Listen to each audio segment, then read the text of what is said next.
All right, everybody, welcome on back to the College Super Picks podcast. Today, I'm going to be continuing my top 100 quarterback rankings, listing numbers 75 through 51. This is going to be the list out of the mid. I could see every single one of these guys getting up into the top 50, but I don't think they're there quite yet. At best, they're probably average to above average, middling starting quarterbacks. Before we get into it, please consider subscribing and smashing that like button. Share this with one of your friends who also loves college football. But anyways, enough of this intro stuff. Let's get into the good part, the rankings. At number 75 is Illinois' Luke Altmaier.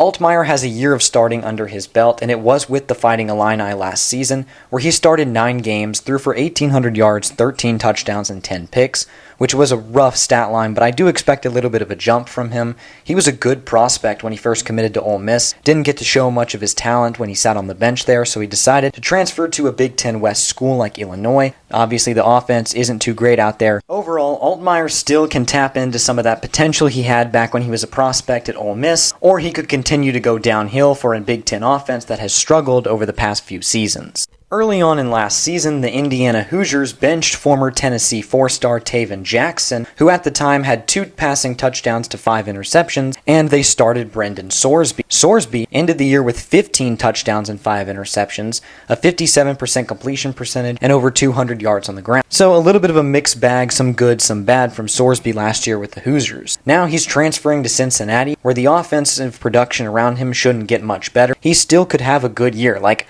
we saw flashes of Sorsby last year, more so than we did of Altmaier. He's going to have to step it up at Cincinnati more than ever because the Bearcats just haven't been a great program since moving to the Big 12. I know it's only been a year, but they're projected to be one of the worst teams in their conference again. They're a run-heavy team. A lot of things are going against Sorsby going to Cincinnati. Still believe that he can prove them all wrong and have a great season, or he could regress and become a backup. Number 73 is MJ Morris, and over his first 2 seasons, MJ Morris has had starting experience, starting in reserve of an injured Devin Leary in his freshman year for the Wolfpack, and then in his sophomore year he started in reserve of an injured Brendan Armstrong. When Armstrong came back from his injury, Morris actually had the starting job, but instead he elected to sit out the rest of the season and redshirt and then enter the transfer portal in the offseason. Morris ended up transferring to Maryland, where he's looking like he's going to be the starter for the Terrapins. Over his career thus far, he's got 14 passing touchdowns and 6 interceptions, so similar numbers to Brendan Sorsby, but in his freshman year especially, we've seen MJ Morris ball out and play like a starter,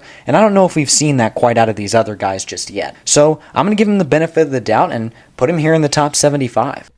Ethan Kaliakmanis is a top 72 quarterback in college football. After Tanner Morgan had a rough end to his career, Minnesota fans were expecting Ethan Kaliakmanis to bring them back on track, and that's not what happened. Kaliakmanis did not at all live up to the hype and ended up having a pretty terrible season for Minnesota. He has, again, just like Morris, we've seen little flashes of him in the time that he's played and a lot of upside. Also, he's in a new place, change of scenery, probably going to be good for him, especially at Rutgers. They're kind of sneaky this year. So I'm going to put Kaliakmanis here at number 72. Number 71 is North Texas's Chandler Morris. Chandler Morris has always had potential from being a 4-star quarterback at Oklahoma and then being a backup at TCU. TCU gave him a chance coming off of a national championship performance, and Morris actually ended up playing pretty solid. TCU was one of the best offenses in college football when Morris went down with an injury and Josh Hoover ended up taking over. So Chandler Morris once again hit the transfer portal, and he landed on North Texas, who was one of the best offenses in college football last year. Neither of those teams have very good defenses, but he's been set up for success in the American with one of the best offenses there at North Texas. He's got a lot of weapons. He can throw hard. He can run fast. He's a good quarterback. It's just a matter of, can he stay healthy and can he get over the top? Can he live up to the potential and all the hype? I think he can. I think Chandler Morris is a very solid quarterback, but being in the group of 5, I cannot put him much higher than number 71, especially since he has not even come close to starting a full year of college football yet. At number 70 is UNLV's Matthew Sluka, and man, do I love Matthew Sluka. This is one of the best additions any team made in the transfer portal, especially in the group of 5. Over the past 3 years, Matthew Sluka has led Holy Cross to being one of the best FCS programs. He is a constant guarantee for 1,000 yards rushing and 2,000 or so yards passing, and you give him one of the best weapons, probably the best wide receiver in the group of 5, Ricky White, to throw to. He's got a good offensive line at UNLV, a great defense. Matthew Sluka is really, really good, and you just brought him to a group of 5 team with a ton of weapons. Matthew Sluka, he's been set up for success, and whether you've heard of him or not, he is a top 70 quarterback. You heard it here first. At number 69 is Virginia's Anthony Colandrea. Anthony Colandrea kind of split the season 50-50 with Tony Muskett, where he took over in the second half. They benched Muskett, started the freshman, and Colandrea ended up playing pretty well. He had 2,000 passing yards, 13 touchdowns, and under 10 interceptions, which isn't great, but he's got so much room to improve. He's got 3 more years to start at Virginia. That is a ton of room, and he's already got this much starting experience. He's got the job over Muskett. Tony Elliott has named him the starter. I think Anthony Colandrea is a top 70 quarterback in college football, and if he doesn't improve this year, it'll be next year or the year after that. At some point, he's going to be a very, very solid QB. Number 68 is the best quarterback in the MAC, and that's Brett Gabbert. You may recognize the last name because he is the brother of Blaine Gabbert. He has that SEC quarterback blood in him, and that shows because all the way back in his first year, this is going to be his 6th season. Gabbert started 14 games as a true freshman for Miami, Ohio, where he struggled. And in 2021, which is the closest he's gotten since then to a full healthy season where he started 10 games, he had a breakout year for 26 touchdowns and 6 picks. It's just the trouble with Gabbert is staying on the field. It's always an issue with Gabbert. Hopefully he can stay on the field this year because this is his last year, and he's very talented. He's got a good team. He's got a great defense. Miami, Ohio is one of the best defenses in all of the group of 5. He should have a breakout year. Number 67 is another group of 5 quarterback, and that's Tulane's Tai Thompson. And it's safe to say that what we've seen from Tai Thompson so far has been great, because we've seen almost nothing. This is his 5th season of college football, and in 2020, he was part of an Oregon quarterback room that just had a lot of guys kind of all mushed up together and ended up not really playing too much. Same thing in 2021. In 2022, Tai Thompson was in a quarterback battle, had a little bit of a chance to beat out Bo Nix for the Week 1 starting job. Obviously, he did not. And now Tai Thompson finds himself at Tulane, which is a team that's under new coaching, has a good bit of returning production, and just 2 years ago won a New Year's Six bowl game. Tai Thompson set up for success in his first full season, and he's going to have a good year, just not too much to go off of right now. Number 66 is Nicholas Vatto. And yes, you've probably never heard of this guy because he is kind of wasting his talents at Middle Tennessee State in the Conference USA. But Nicholas Vatto had a breakout year last year. This is a guy who put up 3,000 passing yards, a 67% completion percentage, 23 touchdowns and 13 picks. He's also got a ton of speed to him. He had nearly 400 yards rushing last year with an O-line that was definitely subpar. He obviously could have entered the transfer portal, even stayed in conference, maybe gone to a school like Western Kentucky. They were looking for a QB, but he stayed at Mid-Tennessee State. He is their guy, and he's going to have a pretty solid season. He's one of the better quarterbacks in the group of 5. Underrated. Most of you probably don't even know who he is, but he's a top 70 QB, and he could end up having a great year. At number 65 is Minnesota's Max Brosmer, and you can kind of think of Max Brosmer as this year's version of what Tony Muskett was kind of looking like last year. Max Brosmer is a very solid quarterback, but he's only played at the FCS level. In his true freshman year, Brosmer struggled as a starter for New Hampshire and pretty much sat out the next 2 years. But over the past 2 years, Brosmer's been great. He's put up incredible stats, nearly 30 touchdowns, 3,000 yards a year, less than 10 picks. He runs for 100 yards a season. He's a very solid QB, and Minnesota, like we said earlier with Ethan Kaliakmanis, they've been looking for a long time now trying to find a solid QB, and this might be the guy.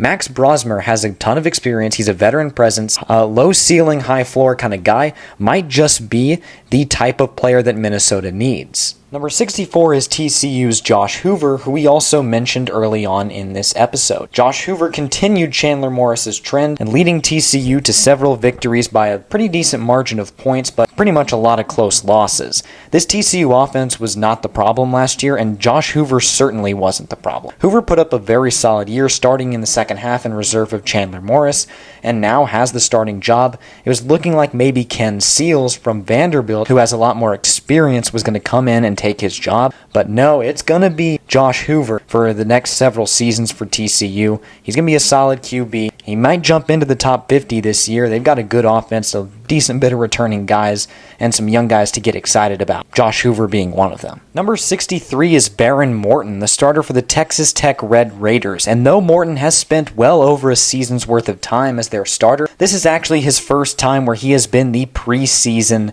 guy. He has been named the starter. It was very early on in the spring. He actually was dealing with a little bit of an injury where he sat out most of spring practice. That's how confident they were that Baron Morton was going to be able to come back from that injury and still be the starter, still be fresh and play like a good starting QB, which I think he will. A lot of people are saying he is poised to make a big jump this year, similar to Josh Hoover. Last year, he came in for an injured Tyler Shuck, who we'll talk about later. He was very solid, kind of relied on the run game a little bit, and he's going to do that again this year, and he's going to put up some great stats. I think Baron Morton could be a very solid QB. He's got a pretty high ceiling, and Texas Tech is a team that I think is kind of sneaky. They've got a little bit of depth at the quarterback position. Four-star quarterback Will Hammond might see a little bit of play if Morton struggles with injury. At number 62 is actually the lowest ranked SEC starting quarterback, and that's going to be South Carolina's Lenor Stephens. Lenor Stephens has only thrown 4 passes at the FBS college football level, and he has completed every single one of them for 2 touchdowns. So obviously, Stephens has had a great start to his career, but we actually have no idea how good he is. What we do know is that he has a ton of athleticism. He can run the football, he can throw the football. He's got that striking resemblance in size to Cam Newton. Reminds me a lot of DJ Lagway, another young star in the SEC. It's just that South Carolina doesn't have a lot of weapons, and Stephens has no experience. I can't really rank him much higher than a lot of these guys who have 2, some even 2.5 years of starting experience. I fully expect him to, at some point in his career, be a top 25 quarterback. And so does this South Carolina coaching staff. They had guys like Grayson McCall, Cam Ward, KJ Jefferson, DJ Uiagalelei. Those are star transfer quarterbacks that were on their radar. Those guys had a chance of going there, but not a single one did. They went with Lenor Stephens. They said, we know this guy was a 3-star coming out of high school. We know he's young, but we're going to put our trust in him. We're going to hand him the ball. He is our guy.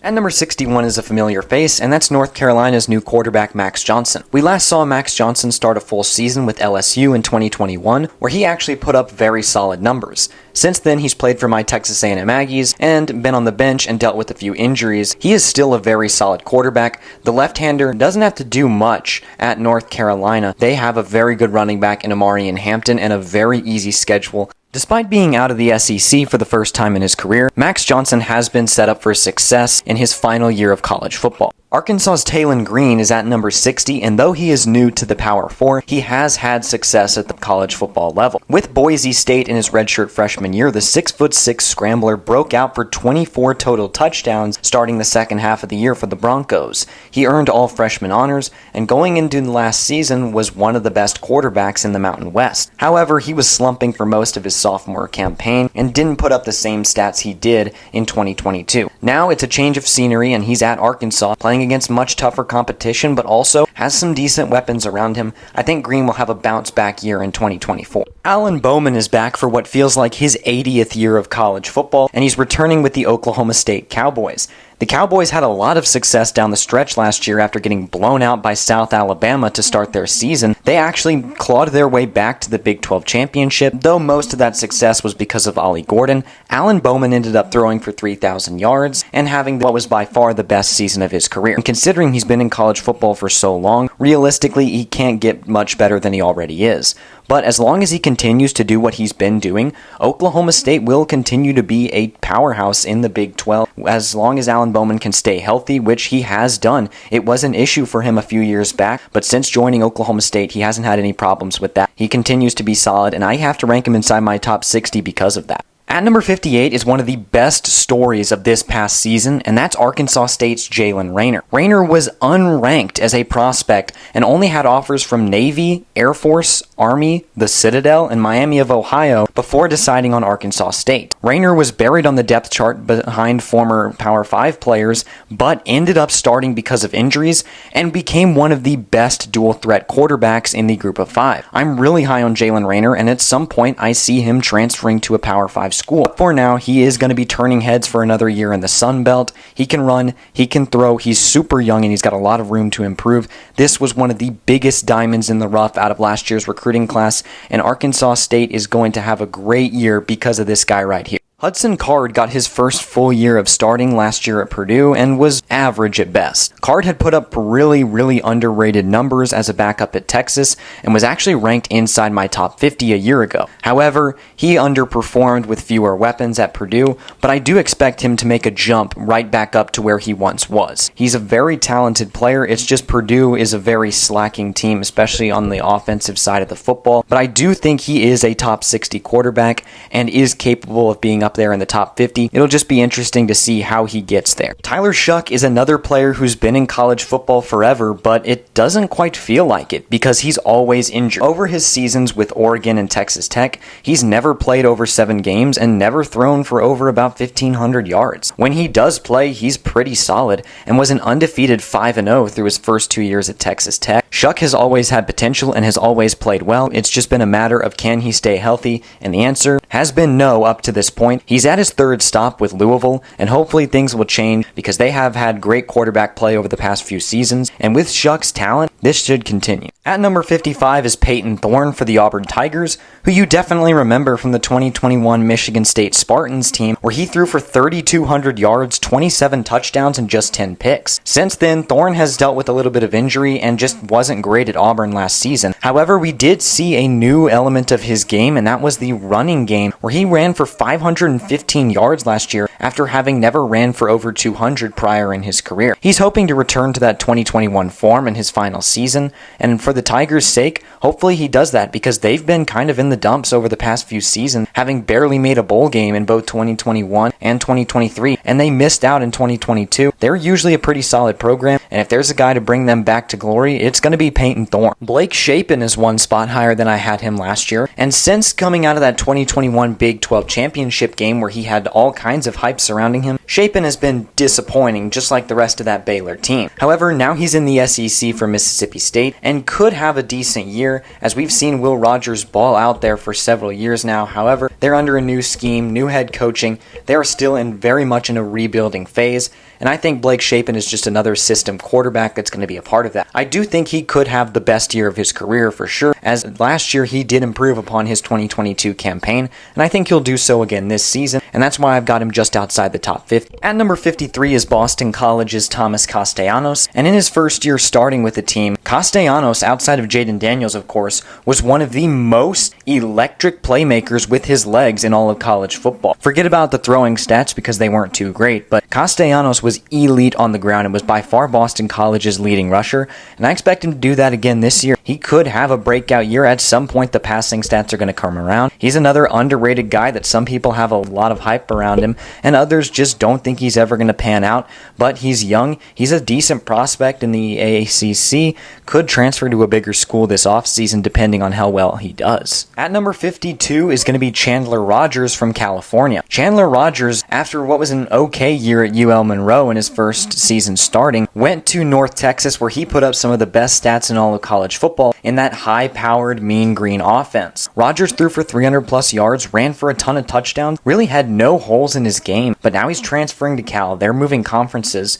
and crazily enough, he doesn't have the starting job locked down just yet. He is the favorite, but Fernando Mendoza had a very solid year last year for the Golden Bears and could still get the starting job week 1. I do think it's going to be Chandler Rogers, and it probably will end up being the veteran, and I don't think he's going to put up the same stats. That's why I obviously have him outside the top 50, but he is a very talented quarterback. He's a dual threat, scrambling quarterback who has a ton of experience and a veteran presence in this Cal offense that is one of the more underrated ones in the ACC. What if I told you there's a true freshman quarterback in college football right now that was ranked number 1 in last year's recruiting class and was committed to Georgia all year long, but transferred to Nebraska to single-handedly rebuild a program that was once the best in the nation, but has not become close to a winning season since 2016. Oh yeah, he also looks just like Patrick Mahomes and has the same throwing motion. You would say that Dylan Raiola might be the most fun and interesting story to follow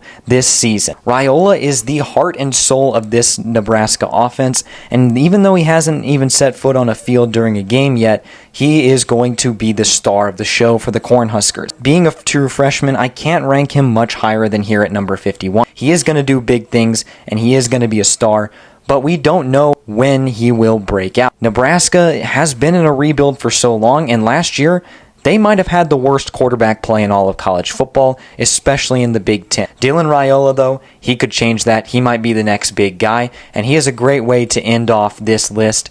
True freshman quarterbacks are so hard to predict, but this is where I've got him at number 51. And that's going to do it for this episode. All of a sudden, we are halfway through this top 100 quarterbacks in college football rankings. Let me know if you enjoyed it by hitting that like button and subscribing to the channel. Drop a comment down below where you disagree with me, where I put a guy 20 spots too low or 20 spots too high. Where's this guy? Where's that guy? Let me have it down in the comments. But I'm Ethan. I hope you enjoyed it, and I'll see you in the next episode where we will be ranking numbers 50 through 26.